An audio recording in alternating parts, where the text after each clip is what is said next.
اللهم محمدا في جميع أفعاله ومحمد اللهم صل عليه مع صحبه وآله صلاة تكون لك رضاء ولحقه أداء.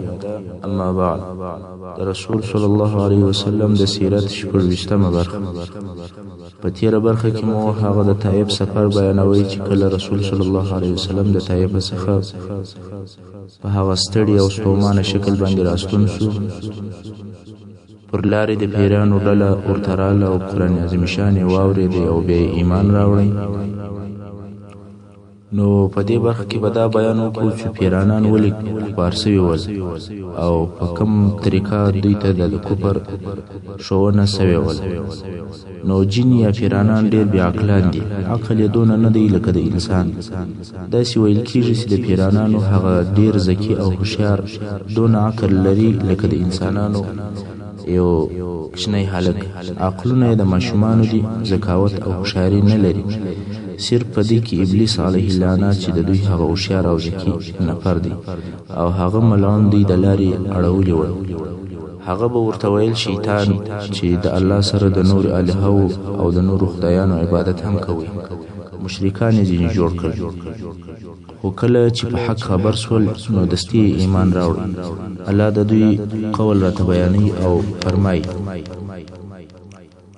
أعوذ بالله من الشيطان الرجيم وأنه كان يقول سفيهنا على الله شططا. او پیرانانو خپل قوم ته وویل چې بېشکه زموږ ناپوه چې ابلیس دی پر الله لوی او د حق څخه لیرې خبرې کولې. کله چې بیا پیرانانو ته وویل سول چې تاسې ولې د هغه خبرې منلې، دوی بیا دا وایي: وأنا ظننا أن لن تقول الإنس والجن على الله كذبا. او بېشکه موږ دا ګمان کوئ چې هیڅ کله به انسانان او پیرانان پر الله درواغ نه وایي. څنګه چې پیرانان کم عقل دي، دا خیال نه کوي چې پر الله دي څوک درواغ ووایي.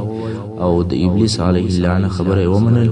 کله چې دوی ته وویل سول چې د الله سره نور الهه هم شته، دوی د هغه خپلې کم عقلي په سبب دا خبر ومنله.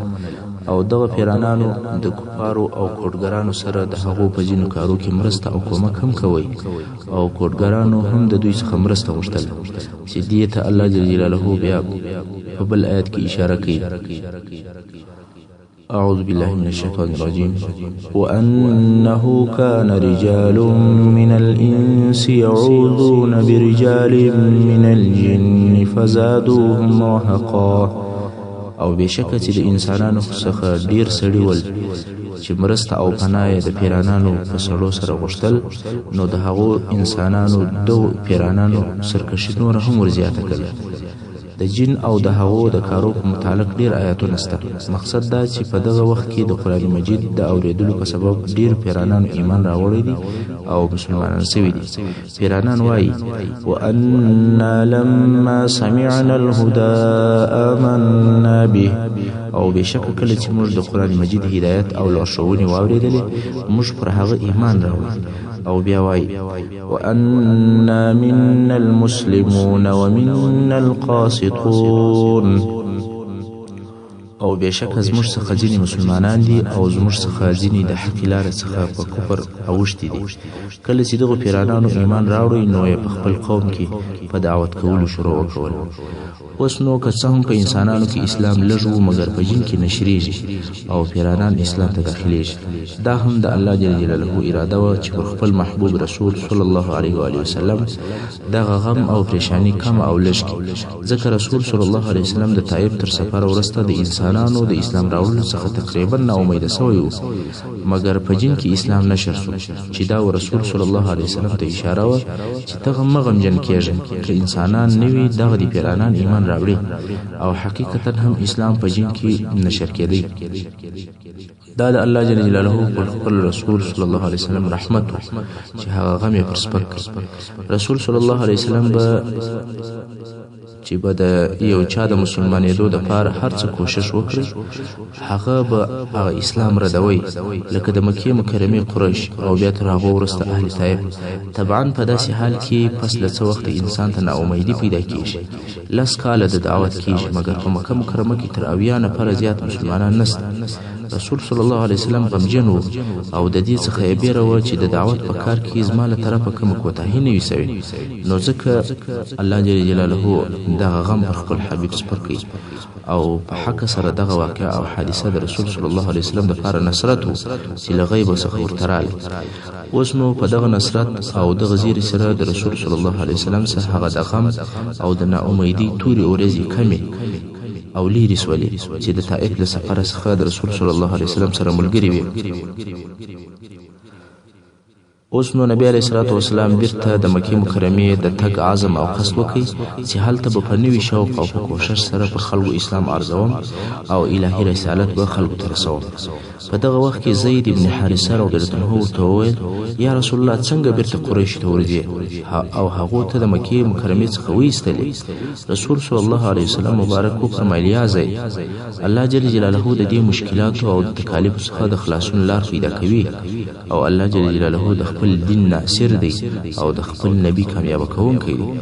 اوس رسول صلی الله علیه وسلم مکې مکرمې ته نږدې سو، خدا تشویش ورسره سته که چیرې مکې مکرمې ته ولاړ سي هلته که هر څوک وغواړي چې رسول صلی الله علیه وسلم ته ازار ورکړي نو ازار ورکولی سي او د رسول صلی الله علیه وسلم د دفاع دپاره څوک نسته.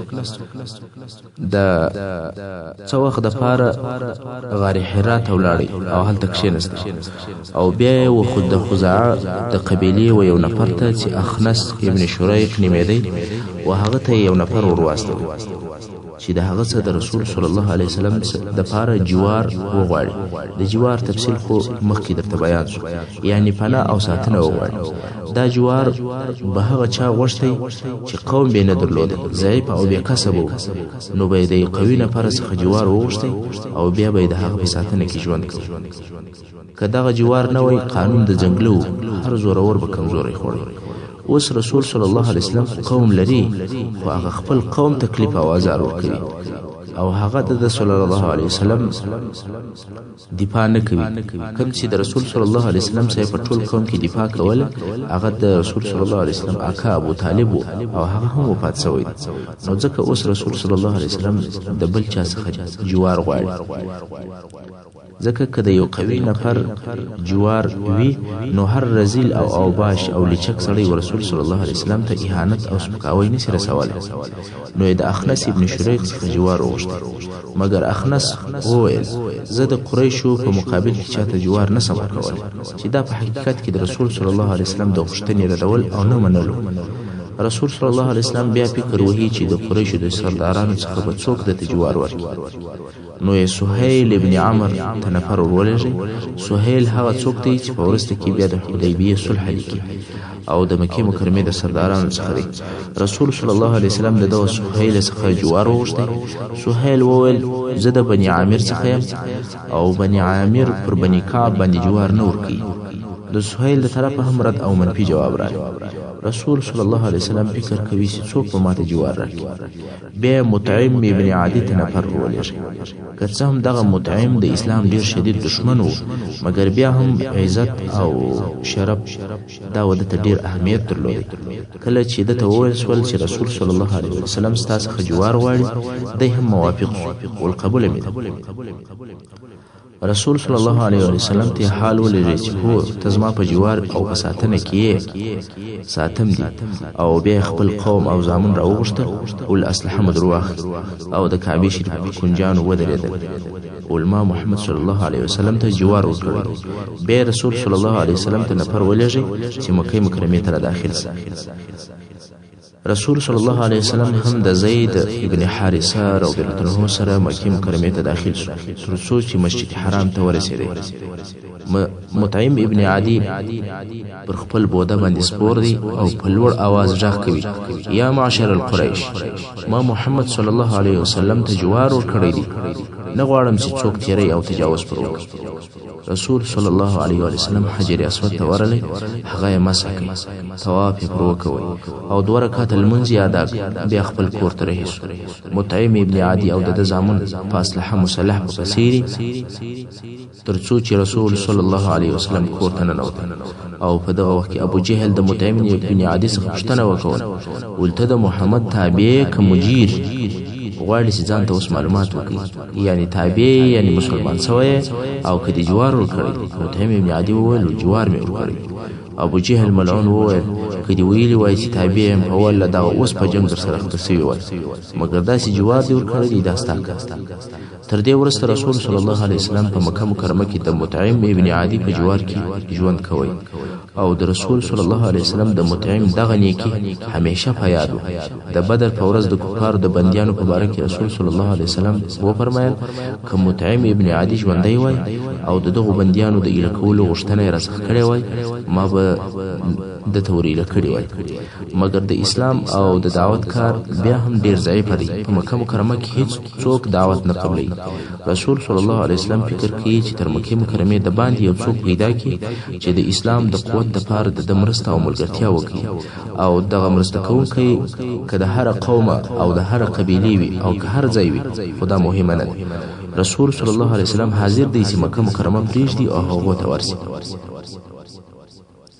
اوس به دا د بیان درته وشي چې پر قبایلو او افرادو د اسلام ارزول په دغه کال کې څنګه ول. نو د هجرت د 10 کال د ذوالقعدې په میاشت کې چې دا د 1419 میلادي کال د جون د اخري ورځو او د جولای د اولي ورځو سره برابر رسول صلی الله علیه وسلم د طائف څخه مکه مکرمه ته راغله. غواړي چې بیا په نوي شوق او ټینګ عزم قبایل او افراد اسلام ته دعوت کړي. په دغه وخت کې د حج موسم هم ډیر نږدې و چې خلک د هر ځای څخه د حج او د عمرې ادا کولو لپاره راځي. نو رسول صلی الله علیه وسلم دغه موقع او فرصت د ځان لپاره غنیمت وبلل او هر قبیله ته جلا جلا ورتلی او اسلام د هر قبیله پر افراد ارزوي. خلک اسلام او وحدانیت ترابل. دا اول کال نه دی چې رسول صلی الله علیه وسلم پر قبایلو اسلام ارزوي بلکې دغه د حج په موسم کې و اسلام ته پر قبایلو باندې دعوت ارزول او نبوت ارزول د 4م کال څخه شروع شوی. هغه قبایل چې رسول صلی الله علیه وسلم اسلام پر عرض کړی دي زهیر رحمه الله وایي چې هغه قبیله نمونه داسې دي: بنو عامر ابن صعصعه، محارب ابن خصفه، فزاره، غسان، مره، حنیفه، سلیم، عبس، بنو نصر، بنو البکاء، کنده، کل، حارث ابن کعب، عذره، حضارمه. خو په دې ټولو کې یوې قبیلې هم اسلام نه دی قبول کړی او دغه قبیلې چې زهیر رحمه الله یې نمونه یاد کړي دي پر دوی باندې د اسلام عرضول نه په یو کال کې ول او نه د حج په یو موسم کې ول بلکې دغه د اسلام عرضول د بعثت د 4م کال څخه بیا د هغه حج تر اخره موسم پورې چې تر هجرت د مخه او دا هم نسو تعینولای چې په کوم موسم کې پر کوم قبیلو اسلام عرض کړی دي.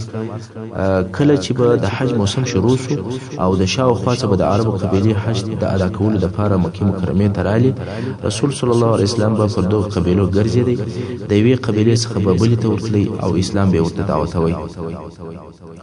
یو صحابي چې د انصارو څخه دی هغه روایت کوي که څه هم په هغه وخت کې پر خپل کفر او شرک هغه وایي د حج په موسم کې رسول صلی الله علیه وسلم ولیدي چې د یوې قبیلې څخه به بلې قبیلې ته ورتلی او اسلام یې پرارځوي خو تر شا یو نفر په پسې و چې د هغه نفر علامې بیانوي وایي هغه نفر سپین پوستی سړی و دوې کوڅې یې درلودلې په سترګو چپک و. کله چې به رسول صلی الله علیه وسلم د دعوت د خبرو څخه فارغ شو نو به دغه سړی چې شاته په پسیو دا به ولاړ شو او وبې ویل پام کوئ چې د خبرې ونه منئ دا دروغجن دی او د دین اوښتی دی موږ د قوم یو او تر هر چا د په حال خبر یو نور به هم د قسم خبرې وکوي. رسول صلی الله علیه وسلم به هیڅ نه ورته ویل نه منع کوي او نه شړی او نه نور بحث ورسره کوي او دای هم په پسیو. د قصې راوی وایي چې ما پوښتنه وکوله چې دغه نفر څوک دی چې په رسول صلی الله علیه وسلم باندې پسې دی وایي خلکو راته وویل چې دا یې اکا دی ابو لهب هغه چې د اسلام د شروع څخه د خلکو په منع کولو کې پوره تخصص لري. د موسم په وخت کې د حج د موسم په وخت کې ځان نه په تجارت نه په دنیاوي کارو په هیڅ باندې ځان نه مشغوله کول بلکې خپل ځان او خپل وخت یې د دې لپاره وقف چې خلق د اسلام سمانه او پر دې سربېره رسول صلی الله علیه وسلم نه څه ورته ویل او نه منع کوي. اوس په مختصر ډول سره د رسول صلی الله علیه وسلم د طرفه پر ځینو قبیلو د اسلام ارزول او د قبیلو د طرفه د هغو رد یا جواب به درته بیان. اول رسول صلی الله علیه وسلم د بنی کلب د قبیله و یو شاخ ته ورلی چې بنو عبد الله ورته ویل کېدل او ورته ویل چې یا بنی عبد الله اے د عبد الله زامنو ستاسو د نیکونو ډیر شنوم دی او د الله د توحید سره برابر دي نو تاسو هم د الله وحدانیت قبول کړئ او د الله یوازې عبادت کوئ خو هغه بدبختانه دغه دعوت او بلنه نه قبول. دویم رسول صلی الله علیه وسلم د بنو حنیفه د قبیله او خیمو ته ورلی او اسلام فرض کړ خو د عربو ټول قبیلو د یوې جواب هم دونې بد او ناوړه نو لکه د دې بنو حنیفه د قبیله جواب. دریم رسول صلی الله علیه وسلم د بنی عامر ابن صعصع قبیله ته چې یو ډله د حج لپاره راغلی هغه ته ورلی پوښتنه وکوله چې د دې قبیله مشر او سردار څوک دی. خلق ورته وویل چې د دې قبیلې مشر ابیحه ذو فراس ابن صعصع دی. رسول صلی الله علیه وسلم وویل چې زه غواړم چې ورسره ووینم. رسول صلی الله علیه وسلم د هغه سره کښېنستی اسلام او د احکام ورته بیان کړل کلام الله ورته تلاوت کړي. سړی چې د کلام الله معجز بیان تر تاثیر را لاندې سوی او هغه یې واورېدی نو ویل ته لږ انتظار وکړه. وضیحه چې د قوم مشر دی هغه ولاړ شو خپل قوم یې سره راټول کړي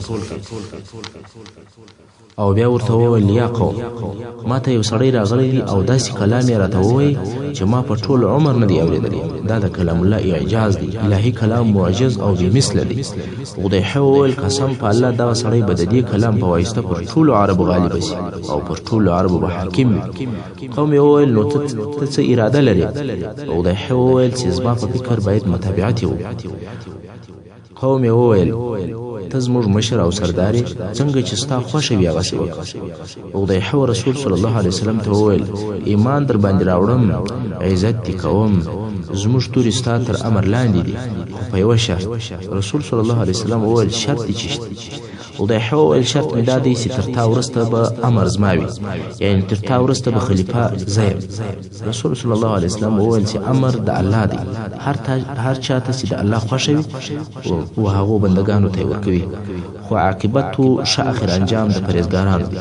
وضیحه وویل یا محمد صلی الله علیه وسلم موږ د عربو وترو ته غاړې ږدو جنګ یې قبلوو او بیا به امیریت د بل چا وي خلافت به ماته راکوې او دفاع به دې زه کوم.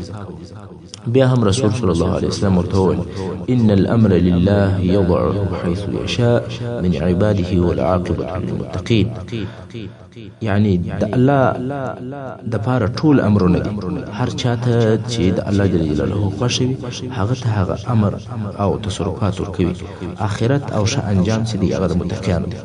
څنګه چې د ضیحه د دنیا طمع او امیریت پیدا شو او په دې پوهېدی چې اسلام غالب کیږي اسلام به پر عربو حاکم وي نو د امیریت او د مشري طمع او امید په سر کې پیدا شو. نو ځکه رسول صلی الله علیه وسلم ته وویل اسلام قبلوم خو په دې شرط چې تر تا وروسته به خلیفه زه یم. رسول صلی الله علیه وسلم د خلافت وعده نه ورسره وکړه او ده هم اسلام نه قبول ځکه اصلا دی په ایمان او اسلام راوړلو کې صادق نه و بلکې طمع یې درلوده د امیریت او دنیا د خواهشاتو دپاره ایمان راوړي. کله چې دغه د بني صعصع ډله خپل قبیلې ته ولاړل او خپل قوم ته ولاړل هلته د دوی په قبیله کې یو ډیر سپینږیری سړی و چې د خپل ضعف په سبب سره حج ته نه سوی راتللی مګر هوښیار او ډیر پوه او هر وخت به د قبیلې چې کله د حج د سفر څخه را روانې شوې نو ده ته به بیا ورتللی او ده به د حالاتو پوښتنې ځین کولې. په دې وار کې هم د پوښتنه ځین وکوله چې په حج کې خو به څه نه یې پېژنه سوې او ستاسې څه حال قوم یې د سفر ټول حال ورته ووایي خو دغه د رسول صلی الله علیه وسلم د دعوت قصه یې نه ورته وکوله. سپین ږیري وویل بېله دغه نورې نوې خبرې نه وې پېښ شوې. دوی وویل چې هو داسې د قریشو یو ځوان و چې د بني عبدالمطلب د کورنۍ څخه و موږ ته رالی او دا یې ویل چې زه نبي یم موږ یې ودې ته بللو چې د سره ودرېږو د خلکو د ازارو څخه یې وساتو او زموږ سره زموږ وطن ته راول. موږ د ده غوښتنه نه کوو. سپین ږیري دواړه لاسونه پر سر کښېښول ول تاسې لره دې افسوس وي. آیا د دغه شی عوض بیا پیدا کولی شي؟ څنګه مو پرېښوئ؟ دا تر لمر روښانه خبره ده چې دغه سړی نبي دی. آیا تاسې نه یاست خبر چې دا وخت د نبي اخر زمان د راتللو وخت دی او دغه اخري نبي به هم د اسماعیل علیه السلام د اولادې څخه وي او د اسماعیل علیه السلام اولادې تر اوسه د نبوت دعوا نه ده کړې. دا د اسماعیل علیه السلام د اولادې څخه اول نفر دی چې د نبوت اظهار او اعلان کوي. په والله خامخا دی نبي دی. عقلونه مو چیرې وه؟ څنګه مو پرېښوئ؟ خو د سپین ږیري خبرې چا نه قبلول او د دوی د لاسه هغه ابدي عزت ووتی. ځکه که دوی ایمان راوړی وای دوی به انصار وای، مګر بدقسمته ول دغه شرف یې نسو نصیب.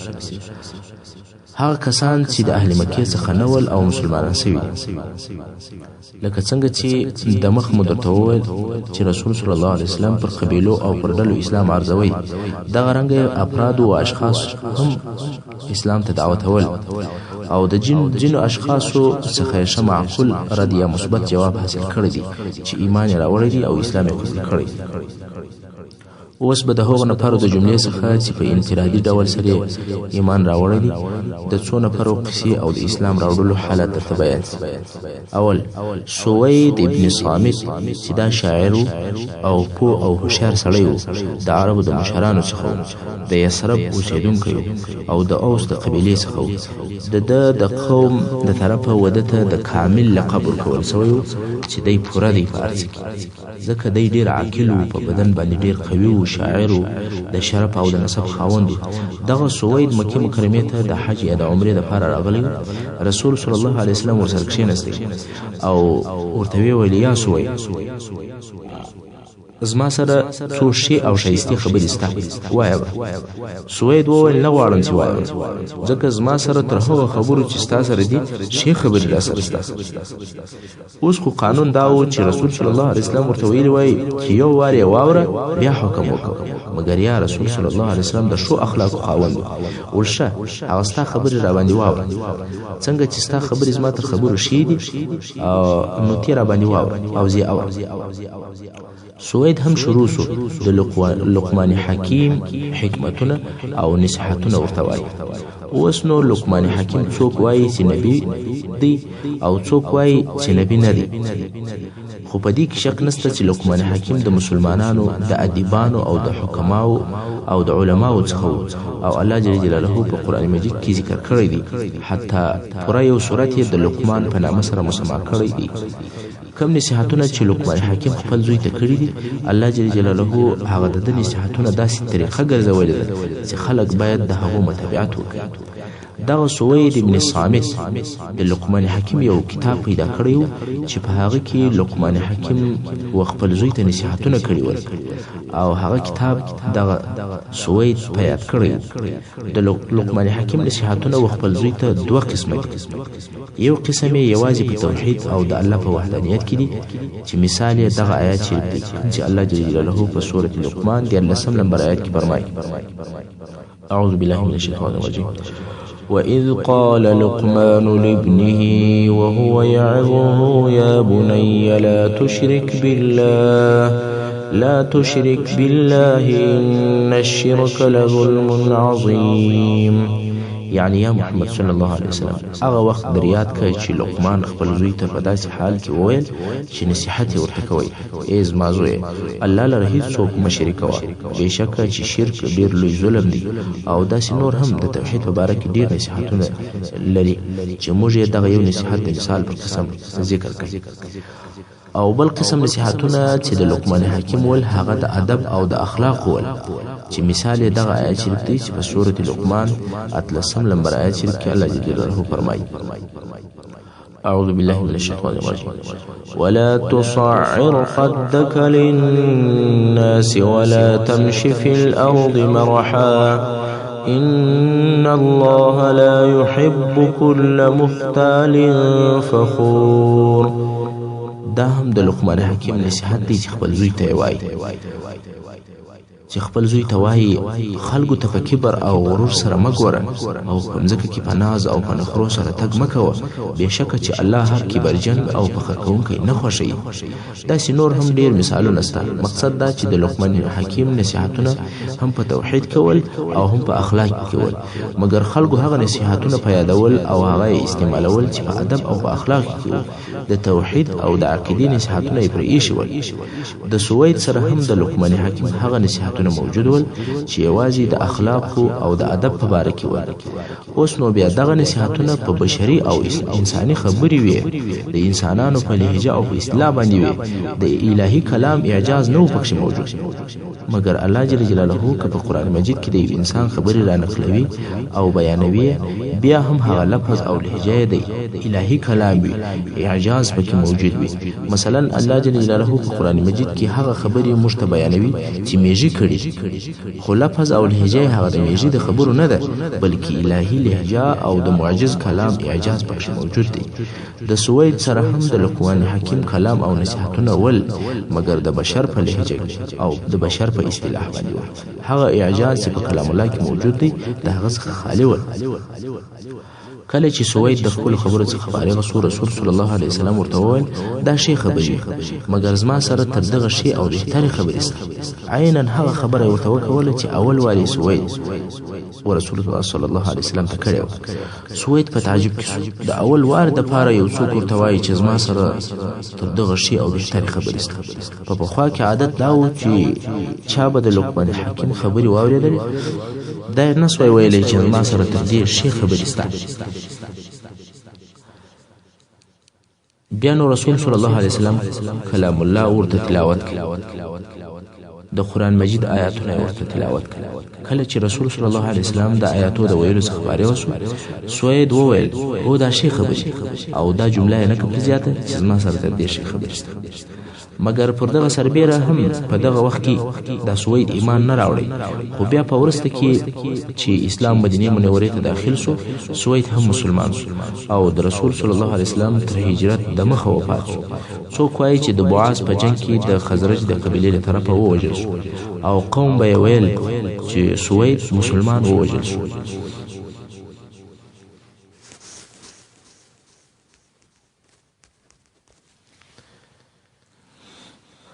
دویم نفر هغه ایاس ابن معاذ چې نوی ځوان و او د یثرب د اوسیدونکو څخه و او د اوس د قبیلې څخه و.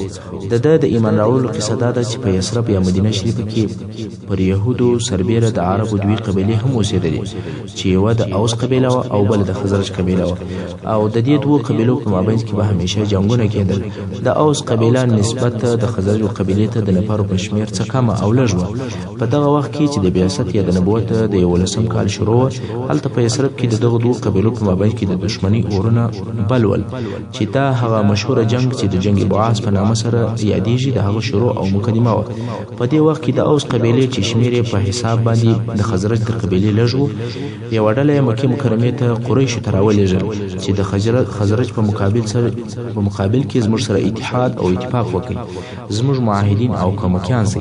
کله چې رسول صلی الله علیه وسلم په دغه ډله خبر شو چې مکې مکرمې ته راغلي دي، نو رسول صلی الله علیه وسلم ورته راغلی او ورته وویل آیا تر دغه شي چې تاسې د هغه دپاره راغلي یاست ښه او بهتر شی نه در وښیم؟ هغه وویل هغه چیش دی؟ رسول صلی الله علیه وسلم ورته وفرمیل زه رسول الله یم، الله زه و خپلو بندګانو ته رالیږلی یم چې یوازې د الله عبادت ته یې راوبولم او د هغه الله سره بل هېڅوک شریک ونه بولي. الله پر ما کتاب نازل کړی دی. بیا یې د اسلام احکام ورته بیان کړل، قرآن مجید یې ورته تلاوت کوي. ایاس ابن معاذ وویل یا قوم دغه شی والله تر هغه بهتر دی کوم چې د هغه دپاره موږ راغلي یو. خو د ده د ډلې څخه یو نفر چې ابوالحیصر ورته ویل کېدل او نوم یې انس ابن رافع و، د خاورو څخه یو مټ ډکی او ایاس یې پر مخ په وویشتی. ول دا ستا خبرې دي، دا خبرې پرېږده، موږ د دې دپاره نه یو راغلي، موږ د بل شي دپاره راغلي. نو ایاس چپ شو او رسول صلی الله علیه وسلم د دې څخه ولاړ شو. دغه ډله بې له دې څخه چې د قریشو اتحاد او ملګرتیا لاسته راوړي، بېرته په خالي لاس مدینې منورې ته ولاړل. د دوی تر تګ لږ موده وروسته ایاس وفات شو او د مرګ په وخت کې تحمید، تکبیر او تسبیحونه ویل، یعنی سبحان الله، الله اکبر، الحمدلله، دا شان یې ویل. بیا نو خلکو په دې کې شک نه درلودی چې ایاس مسلمان مړ. محترم اوریدونکو، څنګه چې وخت پای ته رسیږي نو زموږ پاته برخه د سیرت په راتلونکي برخه کې واورئ. وصلی الله تعالی علی خیر خلقه محمد و آله و اصحابه اجمعین.